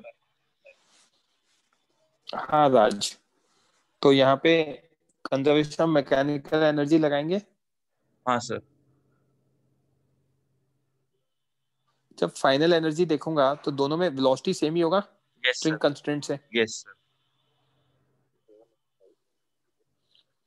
ठीक है, और दूसरा वाला जो 3g है वो कितनी हाइट से रेस करेगा? ओके, 5 से। 5 से करेगा। Yes sir. राइट, अब मैं इस इक्वेशन को सॉल्व कर लूं। हाँ। तो हमारा क्या आ गया, 25G आ गया ये वाला। हाँ 25G। इधर आ गया 3 square plus 5V square by 2 yes sir. Plus 15G। Yes sir. तो V की वैल्यू आ जाएगी सॉल्व करके 5। हाँ यस सर। सर हम ऐसे भी कर सकते हैं ना कि बस एक 5 kg का ब्लॉक लिया, उस पे ऊपर टेंशन और network done equal to changing kinetic energy. हाँ वैसा भी कर सकते हो, बट वहाँ टेंशन का वर्क डन 0 नहीं होगा। हाँ तो टेंशन फोर्स निकालना पड़ेगा और डिस्प्लेसमेंट लेना तो पड़ेगा। वर्क एनर्जी थ्योरम लगाना पड़ेगा, राइट। Yes sir. तो आप इसको 3 मेथड से कर सकते हो। Work energy theorem, laws of motion से एक्सेलरेशन निकाल के V equals to U plus T और वो सब भी कर सकते हो। हाँ V square minus U square equals to 2s, क्योंकि एक्सेलरेशन, राइट। बट मेरा आज एजेंडा सिर्फ कंजर्वेशन एनर्जी सिखाना है, ठीक है। Okay sir. Next question solve करो बच्चों।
Approximately root 5 is correct. Last 1 minute.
Okay, raise hand करो, कौन करेगा डिस्कस?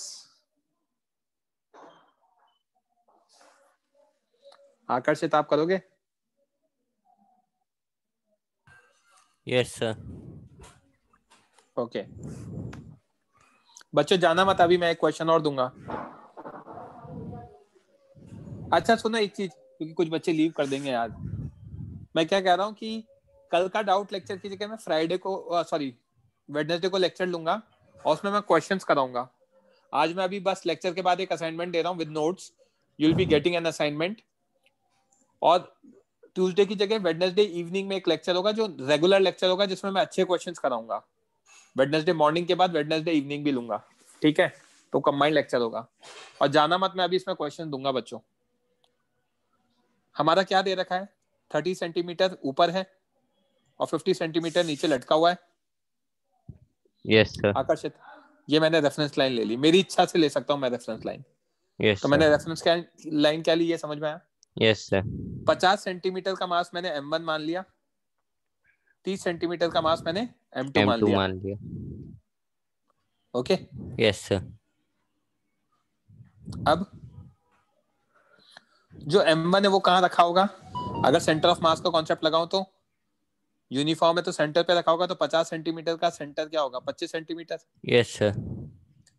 तो फास्ट सॉल्व करने के लिए मैंने M1 को कहाँ मान लिया? सेंटर पे, ठीक है? Yes sir. Yes sir. Initial kinetic energy system की क्या है? 0, यस सर। क्योंकि रिलीज फ्रॉम रेस्ट।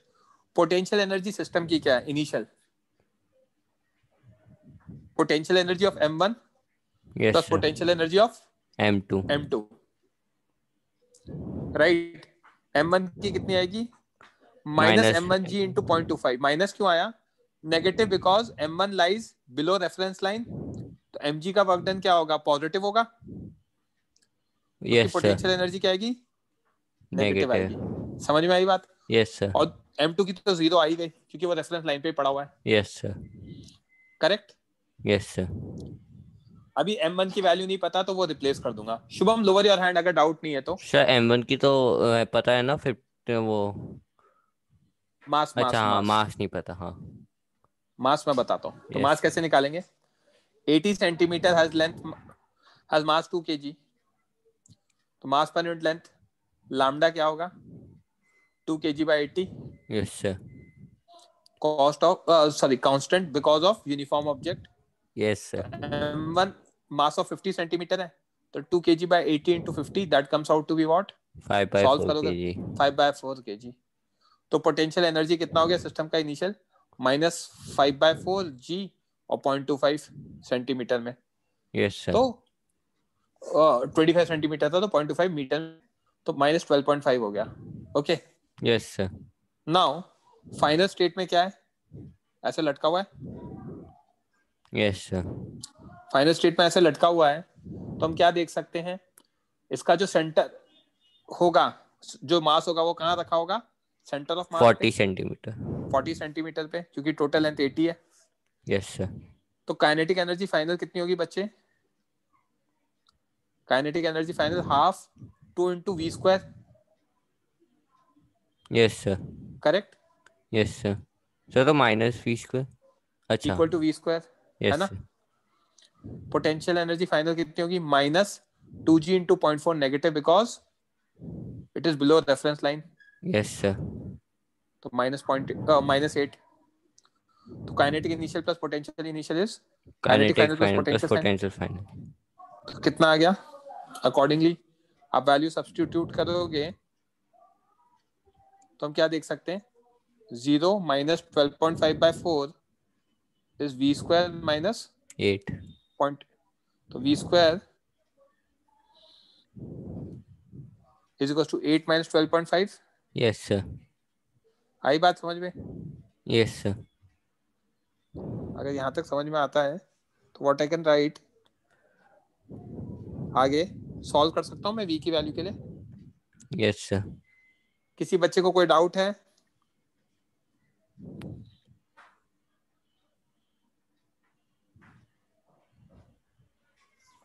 बोलो दुबे जी। सर आप वो फर्स्ट पेज पे जा सकते हैं इसके सॉल्यूशन के। हाँ बोलो। सर यहाँ पे नेगेटिव कैसे आया sir work done bye MG? अरे वर्क एमजी डन किधर बाय लग रहा एमजी पॉजिटिव कैसे आया है? सर? एमजी किधर नीचे लग लग रहा रहा है? है, नीचे। और पार्टिकल किधर है? नीचे गया है 25 हाँ सेंटीमीटर। नीचे डिस्प्लेसमेंट होगा। Yes sir, yes sir. समझा? हाँ सर। एंड स्लो हो सर जाता। वो हाँ बोलो। सर वो मतलब कैलकुलेशन में डाउट था सर, वो अंडर रूट 4.875 हम लोग कैसे पता करेंगे कि रूट 5 होता है? अरे यार वहाँ ऑप्शंस में दे रखा होगा, दिमाग लगा लेना। अगर एक ऑप्शन ही दे रखा है रूट 5 तो दिमाग लगा सकते हो ना। या आपने डिसाइड कर रखा है, सर दिमाग यूज कर दिया अगर तो वेस्ट हो जाएगा। अगर ऑप्शन 4.875 है तो वो मार्क कर देना, अगर 5 है तो 5 मार्क कर देना। राउंड ऑफ ओके करना सर। जानते हो ना। परसेंटेज को भी तो हाँ राउंड ऑफ किया होगा बचपन से। 75% को 90 बताते हो आप, राइट? सर नहीं समझा। नहीं नहीं, ये डाउट क्लियर नहीं कर रहा हूँ, मजाक था। ठीक अच्छा है, ओके सर। मैं अभी क्वेश्चन भेज रहा हूँ, इसके असाइनमेंट भेज रहा हूँ। हेमंत, संकेत बोलो। सर पोटेंशियल एनर्जी फाइनल कैसे निकाला आपने? स्ट्रिंग लटका हुआ है पूरा। सर हाँ हाँ सर लटका हुआ है। चेन कितनी सेंटीमीटर की लेंथ है? 80। तो ऑल्टरनेट मेथड जो सेंटर ऑफ मास वाला मेथड है, 40 सेंटीमीटर नीचे होगा इसका सेंटर ऑफ मास। सर आपने तो कहा कि वो यूज नहीं करना है ना। अरे कर सकते हो, नहीं जो बता दिया वो तो यूज कर सकते हो ना, नहीं तो वही हाँ डिराइव सर। करो, x dx लेकर इंटीग्रेट करा दो। हाँ सर। राइट? यस। तो वहीं से किया है, समझा? यस सर। किसी बच्चे को कोई और डाउट? अच्छा ये मैं नोट्स भेज रहा हूँ, इसमें आगे 2 क्वेश्चन और है, इसको सॉल्व करके रखना। डाउट आएगा तो लेक्चर में डिस्कस करेंगे वेडनेसडे को। आई am telling you right now, Wednesday को जो लेक्चर होगा उसमें आपको शायद मैं वर्टिकल सर्कल पढ़ा दूं, इवनिंग में मैं अच्छे क्वेश्चंस कराऊंगा। कल लेक्चर नहीं होगा, कल कोई डाउट लेक्चर नहीं होगा, वेडनेसडे इवनिंग में लेक्चर होगा। It's going to be a important lecture, an important lecture, क्योंकि मैं उसमें एचसीवी के अच्छे क्वेश्चंस कराने वाला हूं और मैं मेरे पास के कुछ अच्छे क्वेश्चंस कराने वाला हूं। आई am telling you right now. बोलो वेदांत। सर आप 11th example work energy theorem से कर सकते क्या? मुझे गलत आ रहा है उससे। कर देता हूं। शुभम बोलो। तो मुझे 12th वाले में डाउट था। बोलो क्या डाउट है? तो ये नेक्स्ट क्वेश्चन, नेक्स्ट पेज पे जाओ ना सर। बोलो। सर इधर आपने वो पोटेंशियल एनर्जी इनिशियल वो अपने को डेल्टा यू प्लस डेल्टा के ही निकालना था, इसलिए आपने ये सब निकाला है ना, पी इनिशियल और वो सब। हाँ करेक्ट। तो सर मुझे लाइक उसके बाद का नहीं समझा सर, उसके बाद का। अरे भाई K initial plus P initial equals to K final plus P final होता है। आपको माइक ऑन करना पड़ेगा क्योंकि मैं समझा चुका हूँ। हाँ सर। अब क्या सर उसके बाद सिस्टम किया वो नहीं समझा। निकाल लिया हमने ये। हाँ सर। पी फाइनल सिस्टम ये निकाल लिया। Yes sir. के फाइनल सिस्टम ये निकाल लिया। हाँ ओके इक्वेट किया है। हाँ सर। और इधर काइनेटिक एनर्जी इनिशियल 0 क्यों आया पर? क्योंकि रिलीज फ्रॉम रेस्ट है। हाँ ओके। हाँ सर समझा, thank you sir. Dubey ji बोलो।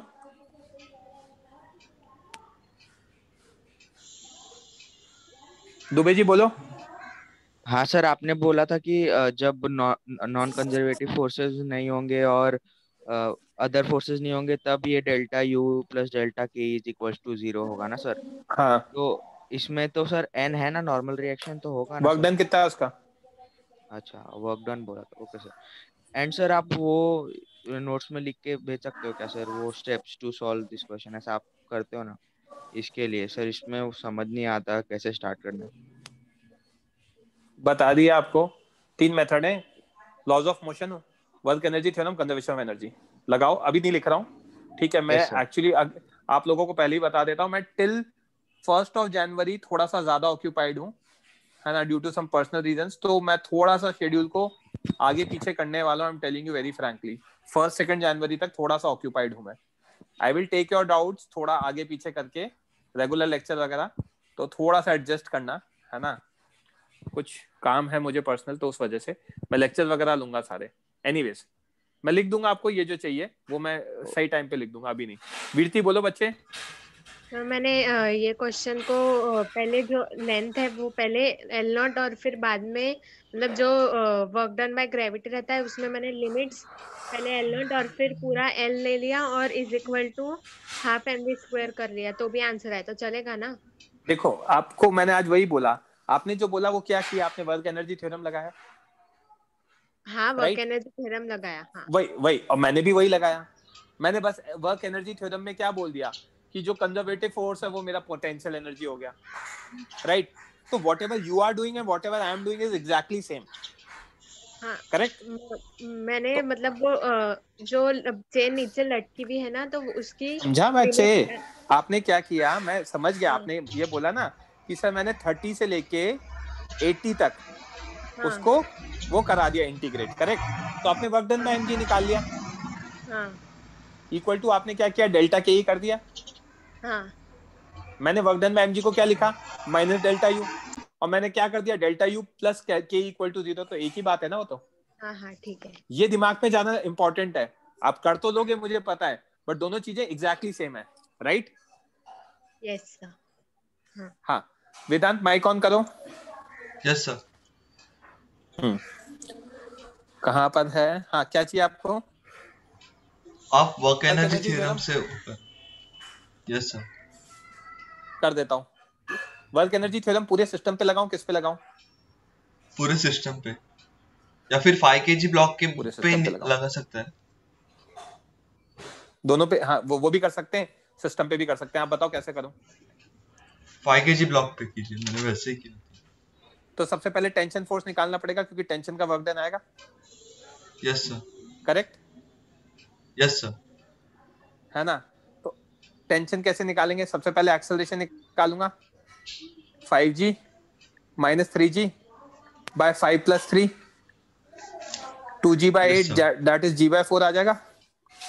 Yes sir. नीचे 5g, नीचे एक्सेलरेशन, तो टेंशन की वैल्यू कितनी आएगी?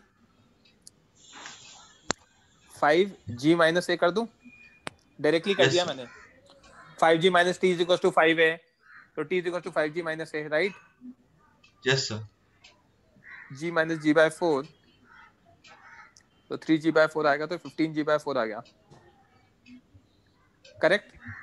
तो वर्क डन बाय टेंशन लिखूंगा 15g by 4 into 5 into cos 180। Yes sir. Displacement 5 हो रहा है। कितना आ गया? माइनस 75g बाय 4 आ गया। हाँ। वर्क डन बाय mg कितना आएगा? 5g into 5 cos 0। Yes sir. कितना आ गया? 25g आ गया। करेक्ट? तो वर्क डन नेट कितना आ गया? दोनों को ऐड करा रहा हूँ, 25g minus 75g bye 4। Solve करोगे तो 25g बाय 4 आ जाएगा, और उसको बाद में हाफ mv स्क्वायर से इक्वेट कर mv स्क्वायर कर दिया। Yes sir. करेक्ट? हाँ सर। तो इसको सॉल्व करोगे तो ये कितना फैक्टर होगा? 2 आएगा, 50 हो जाएगा सॉल्व। हाँ सर। कुछ गड़बड़ तो नहीं करा है ना मैंने? एक मिनट, 4, हाँ तो 5 आ तो रहा है, मैच कर गया। हाँ कैंसिल। Yes sir.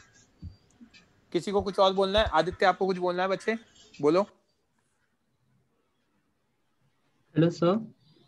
हाँ बोलो बच्चे। Sir can you go to that chain question that one we did last? हाँ 1 सेकंड मैं इसको रब कर दूं ताकि भेजने में फिर कोई दिक्कत ना हो। वैसे तो मैंने नोट्स भेज रखे हैं आपको, राइट? कल ही भेजे थे ना ग्रुप पे। Yes sir. हाँ आई थिंक है नोट्स तो आप लोगों के पास।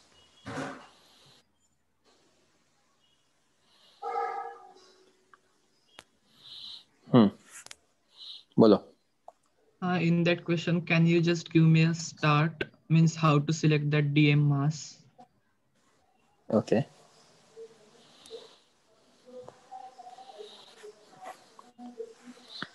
ये है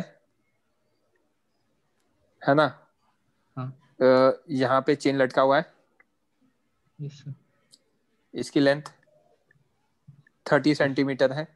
50 अब है ना, 50 है, जो भी है 50 है। हाँ। ठीक है।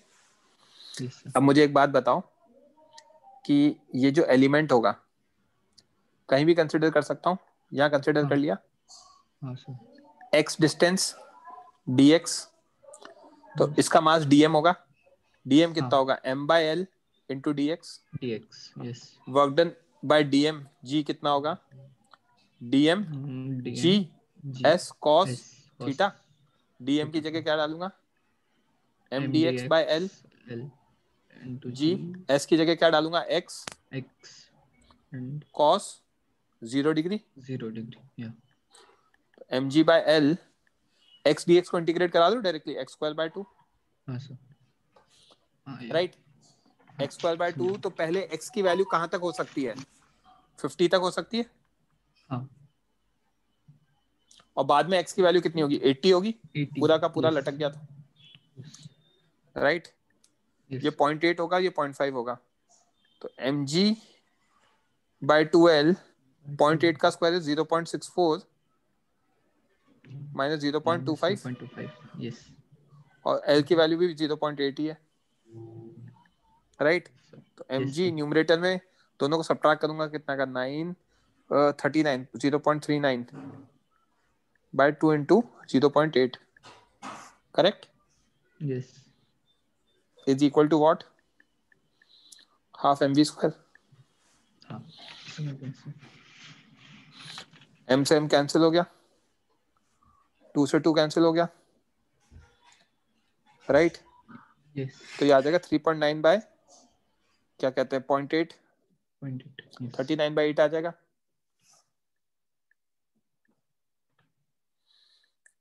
फोर 0.875 आ जाएगा। चमका,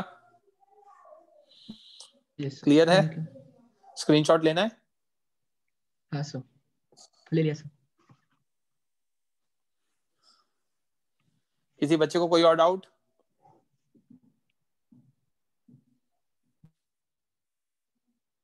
चलो, that's it for today guys, bye bye.